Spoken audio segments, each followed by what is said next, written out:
मेरा नाम शुभम है और मैं कानपुर का रहने वाला हूँ। फ़िलहाल तो मैं मुंबई में काम कर रहा हूँ, लेकिन हाल ही में कुछ दिनों पहले मैं अपने शहर कानपुर वापस गया था और वहाँ पर मेरी अपने कुछ करीबी दोस्तों से मुलाकात हुई। उनमें से एक की अभी अभी शादी हुई थी। मैंने उसे शादी की हार्दिक बधाई दी और उससे शादी के बारे में पूछा। मेरे उस दोस्त का नाम अमित है और उसकी वाइफ का नाम है निधि। तो मैं और अमित बातें करके अपनी पुरानी यादें ताज़ा कर रहे थे। उसकी वाइफ निधि भी उसी के साथ बैठी हुई थी। मैंने उन दोनों से पूछा कि वेडिंग कैसी रही और क्या सब कुछ ठीक ठाक रहा। तो उन्होंने मुझे इस डरावनी घटना के बारे में बताया जो उनकी शादी के वक्त हुई थी। उन्होंने शादी के लिए एक बड़ी सी हवेली किराए पर ले रखी थी, जिसमें कि शादी की सारी इवेंट्स और सेलिब्रेशंस होनी थी। निधि की फैमिली के साइड के लोग उस हवेली में रह रहे थे और वहीं अमित की फैमिली अपने घर में रह रही थी। क्योंकि निधि दूसरे शहर से थी, इसलिए शादी के लिए उसकी फैमिली साइड के सभी लोग अमित के शहर में आ रखे थे। अमित का शहर हमारे लखनऊ से 100 मील की दूरी पर एक छोटा सा दूसरा शहर था। निधि के पापा और उसके दोनों भाई एक ही रूम में सो रहे थे। रूम की लाइटें बंद थी और पूरे रूम में सन्नाटा छा रखा था।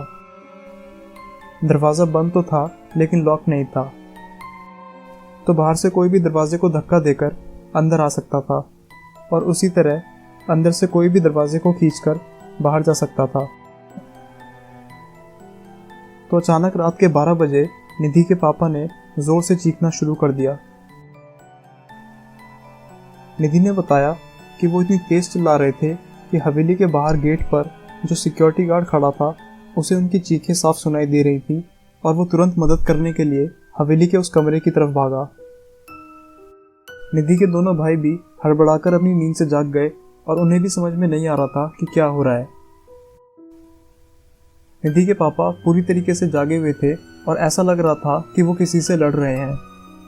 वो अपनी पूरी ताकत लगाकर लड़ रहे थे, जैसे कि कोई उनकी छाती पर चढ़कर उनका गला दबाने की कोशिश कर रहा हो और वो उससे अपने आप को बचाने की कोशिश कर रहे हो। निधि के पापा उस चीज से लड़ने के लिए अपने दोनों हाथ और दोनों पैरों को बहुत तेजी से हिला रहे थे।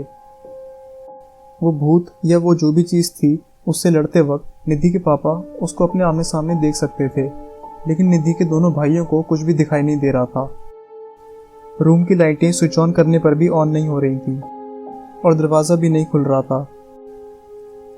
तो उन दोनों ने अपने पापा की मदद करने की कोशिश की, लेकिन वो ज़्यादा कुछ ना कर सके क्योंकि वो जो भी चीज़ थी उन्हें दिखाई नहीं दे रही थी। तो उन्होंने अपने पापा को शांत कराने की कोशिश की, लेकिन वो उसमें भी नाकाम रहे और निधि के पापा उस चीज़ से लड़ते और चिल्लाते रहे। बाकी सभी रिश्तेदार जो कि बाकी रूम्स में सो रहे थे, वो भी इन चीखने और चिल्लाने की आवाज़ों की वजह से अपनी नींद से जाग गए और उस दरवाजे के बाहर सिक्योरिटी गार्ड के साथ इकट्ठा हो गए। उन्होंने दरवाज़ा खोलने की बहुत कोशिश की, लेकिन वो दरवाज़ा नहीं खोल पाए। निधि के पापा की वो भयानक चीखें सुनकर वो घबरा गए थे और पैनिक कर रहे थे। फिर रूम के अंदर निधि के एक भाई ने अपना मोबाइल ऑन किया, जिससे उस कमरे में थोड़ी रोशनी हो गई। फिर जब उन्होंने मोबाइल की फ्लैशलाइट निधि के पापा पर मारी, तो वो जो भी चीज़ थी वो उन पर से हट गई और वो धीरे धीरे शांत हो गए। इसके बाद रूम की लाइट्स भी वापस ऑन हो गई और उन्होंने आसानी से वो दरवाज़ा भी खोल दिया। निधि के पापा पसीने से बुरी तरह तरबतर थे।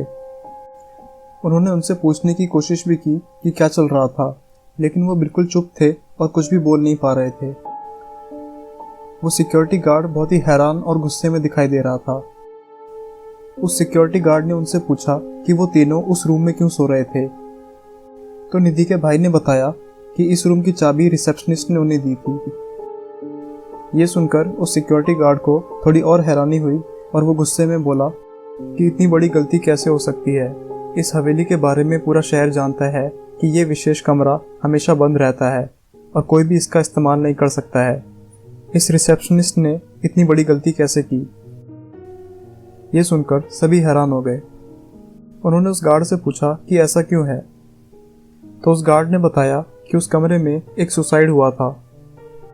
उसने ये भी बताया कि ये पक्का नहीं है कि सुसाइड था या फिर एक मर्डर, क्योंकि उस रूम में 2 बिजनेसमैन रुके थे और उन दोनों बिजनेसमैन की आपस में रंजिश थी और उनमें से एक की उस रूम में डेड बॉडी मिली। तो हो सकता है कि एक ने दूसरे का मर्डर करा दिया हो। ये हवेली यहाँ पर होने वाली शादियों के लिए फेमस है, लेकिन उस सुसाइड के बाद से कुछ छोटी घटनाओं की वजह से इस रूम को लॉक कर दिया गया था ताकि कोई इसका इस्तेमाल ना कर सके। जब निधि ने मुझे ये सब बताया तो मुझे लगा कि बस यही बात होगी, लेकिन नहीं, अभी और भी बहुत कुछ था। फिर निधि ने बताया कि शादी के बाद जब उसकी फैमिली वापस अपने शहर चले गई, जो कि अमित के शहर से करीब 500 मील की दूरी पर था, तो उसके पापा ने वही भूत अपने घर पे भी देखा। वो भूत उनका पीछा करते करते उनके घर पे भी आ गया था। उसे भगाने के लिए काफ़ी सारी पूजा प्रार्थनाएं और अनुष्ठान किए गए। निधि के पापा 3 महीने तक ठीक से सो नहीं सके। उस भूत को फिर से अपने घर पे देखकर उन्हें बहुत डर लग रहा था। हालांकि इस बात को 1.5 साल हो चुके हैं, इसलिए मैंने निधि से जब पूछा कि उसके पापा अभी कैसे हैं, तो उसने बताया कि वो ठीक हैं और वो भूत भी कब का जा चुका है और फिर वापस उन्हें कभी नहीं दिखा। फिर उसने बताया कि उसके पापा जब ठीक हो गए थे तब उन्होंने बताया कि शादी की उस रात को उस कमरे में क्या हुआ था। वो आराम से बेड पर सो रहे थे, तभी अचानक इस भूत ने पूरी ताकत के साथ उन पर हमला कर दिया। उन्हें साफ साफ दिख रहा था कि वो एक आदमी था और वो उनकी गर्दन तक पहुंचने की कोशिश कर रहा था। किस्मत से निधि के पापा ने हनुमान जी का एक लॉकेट पहना हुआ था। हिंदू धर्म में हनुमान जी को एक बहुत ही शक्तिशाली देवता के रूप में माना जाता है, जिनका नाम मात्र लेने से ही आत्माएं दूर हो जाती हैं। फिर निधि के पापा ने बताया कि वो भूत लॉकेट से छुटकारा पाने की कोशिश में उनकी गर्दन पर हमला कर रहा था और वो चिल्ला कर उसके पापा को वो लॉकेट निकालने के लिए भी कह रहा था। हैरानी की बात है कि उस भूत की चिल्लाने की आवाज़ें उस रूम में निधि के पापा के अलावा और कोई नहीं सुन पा रहा था। शुक्र है कि भूत अपनी कोशिशों में सफल नहीं हो पाया और उस लॉकेट ने निधि के पापा की जान बचा ली। जब उनसे पूछा गया कि भूत कैसा दिखता था, तो उसके पापा ने ज़्यादा कुछ नहीं बताया। शायद वो उसके भयानक चेहरे को याद करने से डर रहे थे। हालांकि उन्होंने बताया था कि वो एक आदमी था। इस भूत ने निधि के पापा की हेल्थ बहुत ख़राब कर दी थी और उनका वेट भी काफ़ी गिर गया था। निधि ने बताया था जब उसके पापा शादी के लिए आए थे तो वो बहुत हेल्दी थे, लेकिन इस घटना के बाद अगले कुछ महीनों में उनका लगभग आधा वेट कम हो गया। हालांकि अब वो ठीक हैं, लेकिन अब किसी भी शादी में रुकने के ख्याल से ही उनके रोंगटे खड़े हो जाते हैं।